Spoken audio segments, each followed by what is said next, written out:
Today on the program, we're looking for people who love history. That's okay, you like that? Good. How about railroading? Okay, good.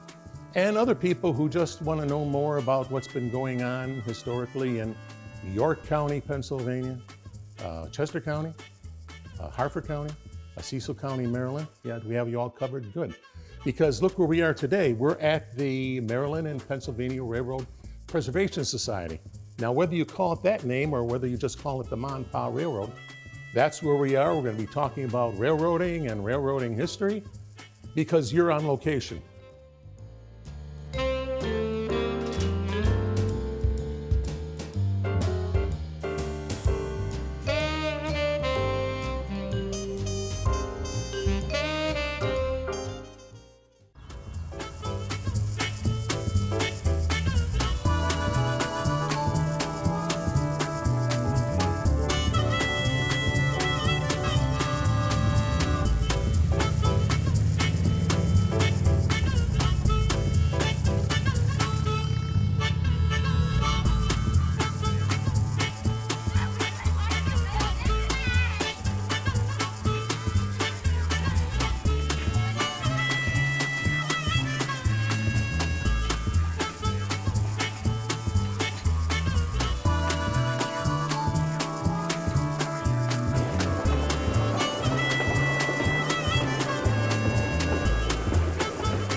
Thank you all for joining us here today on location. And as you already know, we're at the Ma and Pa, the famous Ma and Pa Railroad in Muddy Creek Fork, right?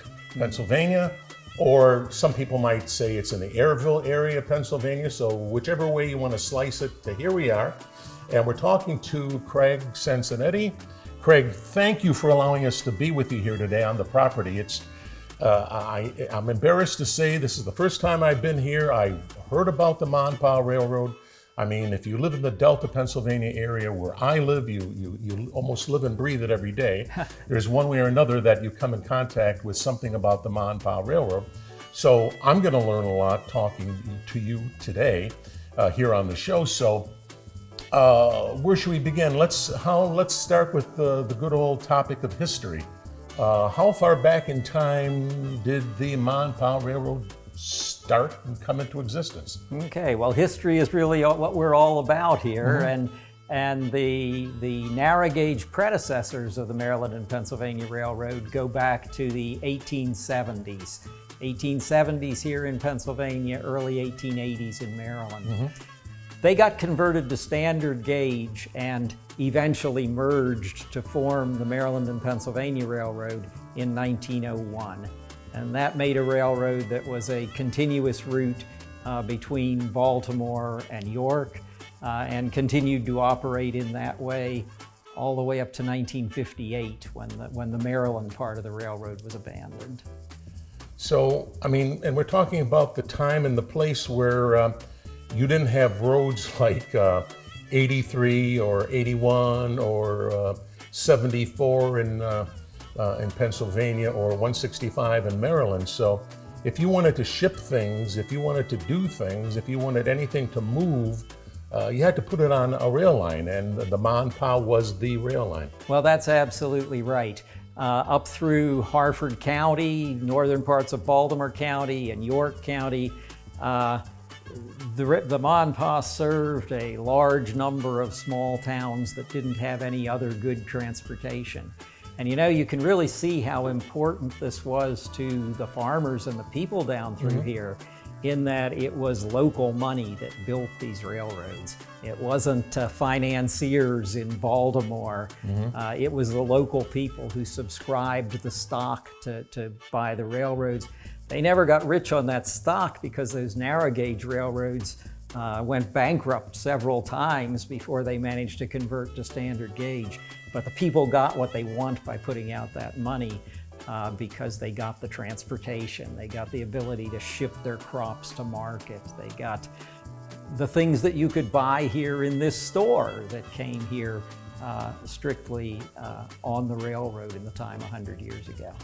So could you just really quickly, if you started in York, where the terminus or the beginning of the railroad was, and if you can move south from York, what would be the next major stop on the railroad from York? Can you kind of work your way south? Yeah, sure. So coming south from York, the first major places are going to be Red Lion, which was right on the main line of the railroad, and Dallastown, which was off on a short branch. When the passenger trains went into Dallastown, they actually, a southbound train would back into Dallastown and then pull out again. So you had Dallastown. Then coming south, you're going to have Felton as a place of some size. Down here through the Muddy Creek Valley, you've got Laurel, which is at the north end of our line today, High Rock, Muddy Creek Forks, Bridgeton. Then Woodbine. The next really major place is going to be Delta. And back in the day, Delta was a big deal with the quarry and the whole deal. Absolutely, it was a big deal. Yeah, Delta and Cardiff had these quarries. In Delta and Whiteford, you had the slate quarries. Slate was an extremely important commodity for those communities and extremely important for the railroad. As late as 1950, the railroad moved more than 5,700 carloads of slate out of Delta and Whiteford. You break that down and it's of order 15 cars a day out of there every day of the year. It's sizable and it's very, very important. Yes. All right, so moving south from Delta, we've got... So continuing south, you've got Pilesville in Harford County. You've got Street, and then you continue down. The next place of any size is Forest Hill. Yeah. Bel Air. Bel Air was... Now you're talking, and now you hit it. Yeah. Bel Air was a tremendously important suburban station for the railroad. In the early 1900s, there were 16 trains a day between Bel Air and Baltimore. So that was the major way that maybe the early form of suburbanite got into Baltimore. Exactly. People commuted from Bel Air into Baltimore on the railroad. Okay. Then continuing, you've got Falston, and then down through the Long Green Valley, places like Baldwin and Hyde and Glenarm, and eventually down to Towson and Baltimore. Yeah, it's just amazing. Some of these important stops today, and you'd say, really? I mean, like, I have nothing against Street, Maryland, but I mean, Street. I mean, come on. It's a nice place, but but back then it was a major player in the Mon-Pa rail line, and it's just so fascinating. So we've got that going on. All the stops along the way, and we've already talked about the slate. Can't get away from that, and of course the farmers depended on shipping their goods, whether it was something that came right out of the ground, or they had to move milk around, cows around, whatever around. So absolutely, there were a couple of more major things. All right, in Red Lion and Dallastown, in the early days, you had cigars. Cigars, yeah. Dallastown and Red Lion were really the center of the cigar industry, and about 15 million cigars a month were shipped out of Red Lion in the early years of the 20th century. But then the city fathers in Red Lion decided that they were too dependent upon cigars, that their economy was too dependent upon cigars. So they made up their mind that they wanted to attract another industry, and they went out and they recruited a company that made furniture to come and build a plant in Red Lion. And it was so successful that many other furniture factories sprung up in Red Lion and Dallastown, and that became in the 1920s to 1950s, 1960s, a very big industry in Red Line. So the one example, the Red Line cabinet factory had a plant that was about 1/4 of a mile long with several buildings, and they were bringing in raw wood and shipping out finished cabinets at a rate of 60 or more cars a week. Wow, what a history lesson this is. Do any of those furniture companies, did they survive to today? I think they're virtually all gone. By the time you get to the 1950s and the 1960s, the furniture factories are moving to North Carolina. Yeah, I thought you were going to say that. My grandfather had a furniture store, and I've got in my house a bedroom suite that was made by the Ebert Furniture Company in Red Line. Okay, so we've taken care of the stops along the way, what was carried on the line, and now let's switch it to, if people want to come here to Muddy Creek Fork, to Airville, to see your facilities here, like most of them, I would imagine, are these big fans of railroads. They know that there are other places in this general area, whether it's Strasburg or whether it's Steam into History or whether it's the Stewartstown Road. I mean, the good news and the bad news, well, mostly good news is if you're a railroad fan, this general area can keep you happy for a long time. You can go here, then at that time you can go there, and if people are coming from out of state, they can come here at the right time and they can hit point A, point B, point C, point D, and they can just gorge themselves on railroading lore and on railroading history. So okay, so educate me and educate our audience. What are they going to see here besides? I know we'll talk about the rail line itself, but there's more or less a little village here. So yes, indeed. Why don't we start in this great general store that we're standing in right now? Okay. Well, I think a thing that's unique about our museum here, as compared to any of the other railroad attractions in the area, is that we aren't just for rail fans. Yeah. And many people who come here are not basically rail fans, they're local history people. Mm-hmm. We have here in Muddy Creek Forks a site that is on the National Register of Historic Places because of the integrity of the buildings that we've got here. We have our society has a total of about 17 buildings that are included as things in the Muddy Creek Forks National. 17 buildings? Yes. Now, at this point, only 3 of those are open to the public. Okay. The general store, the mill, and the grain elevator. So this general store, built by A.M. Grove in 1899, was a real commercial center for all of this southeastern part of York County. It had 4 full floors of merchandise. It had 4 full-time clerks working in it.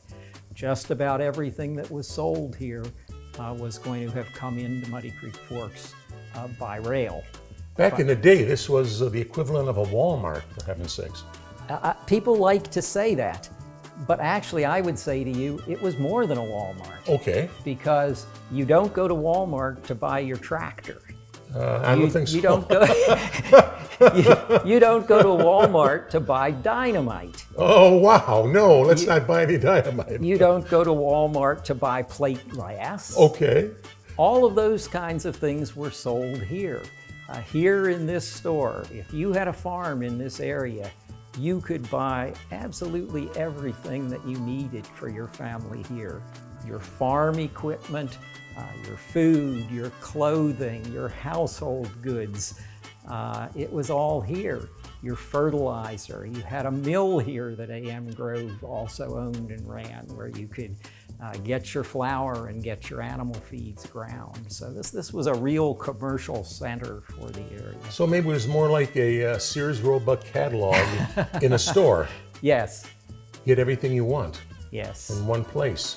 And you know, if they didn't have in stock exactly what you wanted, A.M. Grove had correspondent relationships with large stores in York. So he could pick up the telephone. He, by the way, was also the founder of the York Eastern Telephone Company and brought telephone service down here in the 1890s. But he could pick up his telephone, call up to Weist's in York and say, you know, we need a corset in such and such a size, and they could put it on the train and send it down here for the customer here in Muddy Creek Forks. And I'm amazed. We were talking earlier before we started the show how fast, since being on the rail line, you could get mail sent to different places along this rail line, and people could receive it and respond almost faster than they can today. Not almost, definitely faster than they can today, because the mail was sorted on the train. I was just trying to be kind to Mr. Zip. Because the mail was sorted on the train, it was possible under the right circumstances to send a letter today to a friend who had a P.O. box in another town on the railroad and get a response from him the same day. So it was really a good system for mail. We have an envelope in our archival collection that shows that a letter that was mailed here in Muddy Creek Forks on the morning was delivered over in Millersville in Lancaster County on the same day, and that required 2 different trains and a road transport to get from one to the other. So. I'll tell you, it's just amazing that the service was that fast. And in this general store, you know, I think you told me there are 4 floors, everything laid out, and people could come in with their list, and the clerks would go scurrying around and giving you everything you want. It's, you know, and people today, when they go to the big box stores and everything, they stand there and they scratch their head and wonder where things are. But back then, that's when customer service was really customer service, and you were served. You really were. And I bet you back then, when you bought something, you didn't have to ask for a bag. They gave you the bag automatically. You didn't have to beg for a bag. Like sometimes I go to a place and buy something and I say, could I have a bag, please? It's like, what is it made out of gold? You can't give me a bag. But anyway, that's another story. That's for another show. Well, so service certainly was what it was about, and people expected it and got it. And that's wonderful when people come here, especially the little kids can be amazed. Their mouths will fall open and they say, wow, this is the way stores were back then. Like I can see behind you, there's the post office, the old time telephone. I think to my left is where people went and got the train tickets. So there's so much in this store. And as you also alluded to before, there are some of the other railroad outlets, if you will, in this general area. When you go there, yeah, you can see impressive steamers and you can do this and this, but here there is a greater sense of history because, well, there's no way around it. I mean, this is the genuine article. This store was built back when? 1899. 1899. You can't mess with 1899. When you look around here, all of the buildings are original. The only thing you see here that's reconstructed is the railroad station platform. Mm-hmm. It was taken down after passenger service ended, but it was built to railroad plans that we have in our archives from 1918. So it's rebuilt in an authentic way. Yeah. Well, for those of you who've joined us recently, I'm Ken Kiedraowski. This is On Location, and I'm talking to Craig Sansonetti, who is the president of the Ma and Pa, if I'm not saying right, the Ma and Pa Railroad Line Incorporated, the Preservation Society.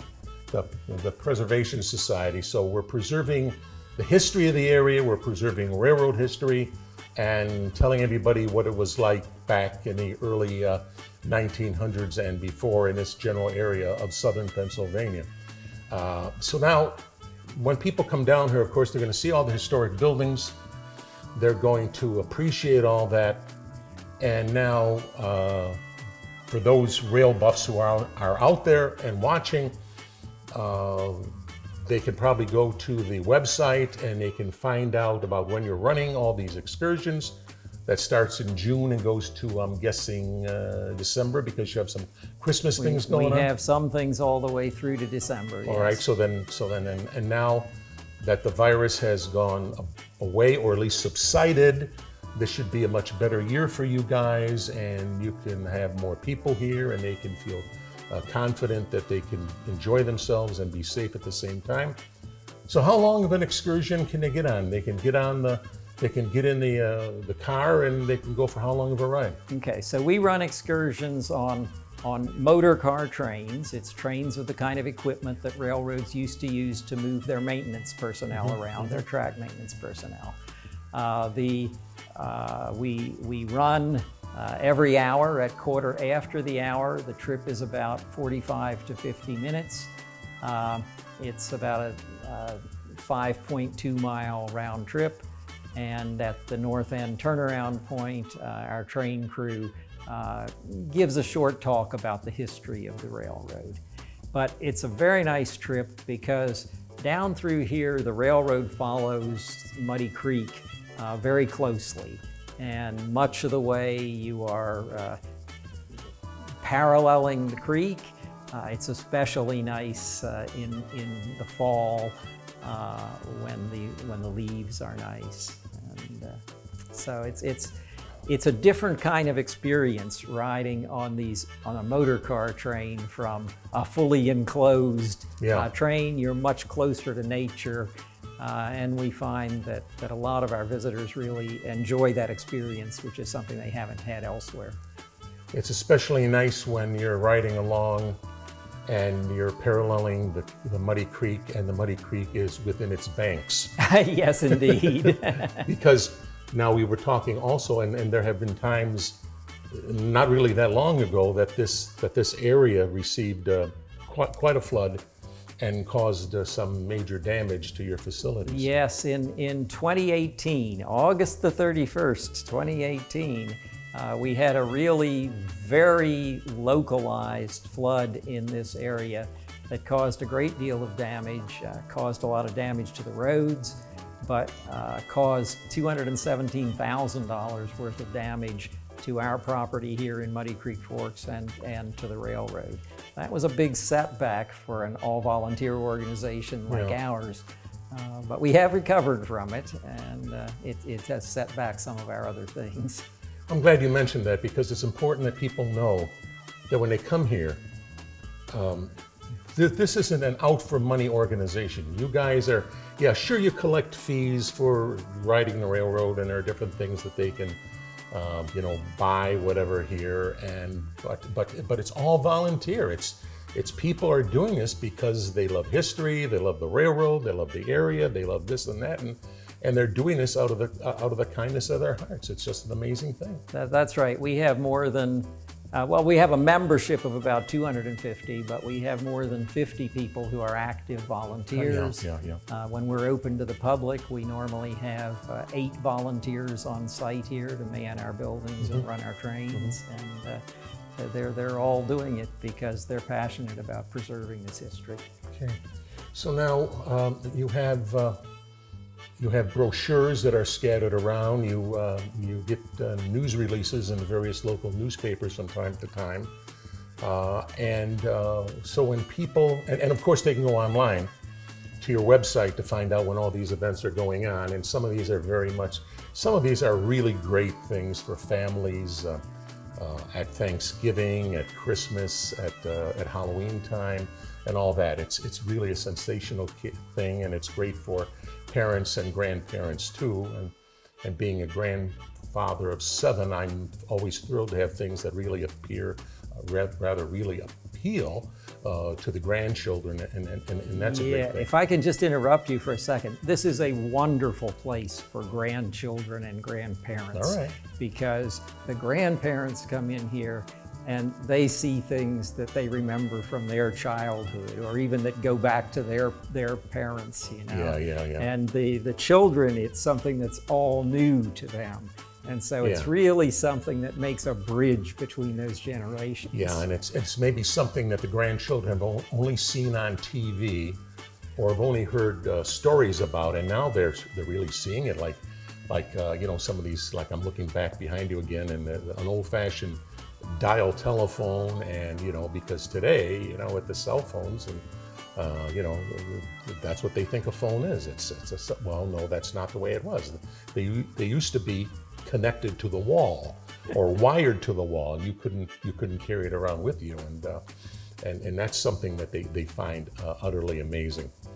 So let's see. Well, in the limited time we have left, what would you like to mention to sum up things that you really want people to carry away from the show today? Well, I think the main thing that we're trying to do here in Muddy Creek Forks is to show the relationship between the railroad and the lives of everyday people 100 years ago.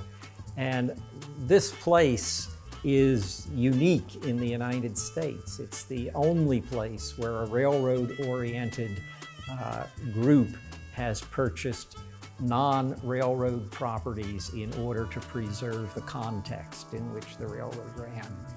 And so when you come here, you can immerse yourself in this store. Yeah. Our docents are costumed to the 1915 era. It's a stepping back in time. You go over to the mill and you can see milling equipment and understand what was happening there. The grain elevator that was so important to the farmers. And we also have guided tours of the village where we explore all of the ways in which the railroad and the village interacted. Now, when people come out here, are the docents just dressed in period clothing, or do they play the part that they are existing back then? Yeah, we are not a living history museum. Okay. Our people are dressed in costume reminiscent of the time, but we do not pretend that we don't know about modern life. What's modern life, anything? We interpret the 1915 period. Well, Craig Cincinnati, president of the, and I'm going to get it bad again, the Ma and Pa Railroad Preservation Society. Thank you for your time. Thank you for letting us be here.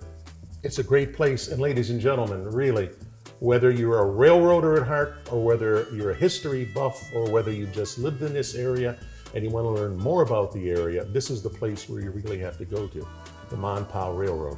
You really have to go there. And when I leave the screen, there'll be more information about the railroad. So stay tuned. We'll sum everything up in a minute. Thank you for coming, Ken. Thank you for having us.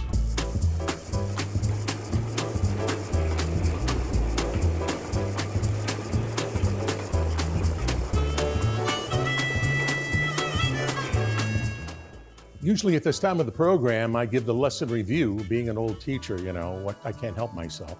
But if I'm going to do a lesson review on this piece of history, then it's going to be taking me at least another hour or two to get everything in. So the best thing I can recommend is, as soon as I'm off the screen, go to the website for the Maryland and Pennsylvania Railroad Preservation Society, or as I call it, the Ma and Pa Railroad. To me, it's a lot simpler to say that. And find out more about this railroad, find out about the history, find about all the excursions, find out about volunteer opportunities. So you can come here and you can volunteer. There are so many neat things you can do here, like you can be a member of the train crew, track crew, you can do history research, you can do painting, you can you can do things, you can sell things here in the general store. I mean, it's almost endless. It's a great place, it's local history, and it's amazing. So I hope you liked today's show. It was a pleasure to do it. I'm Ken Kiedrowski, and you've been on location.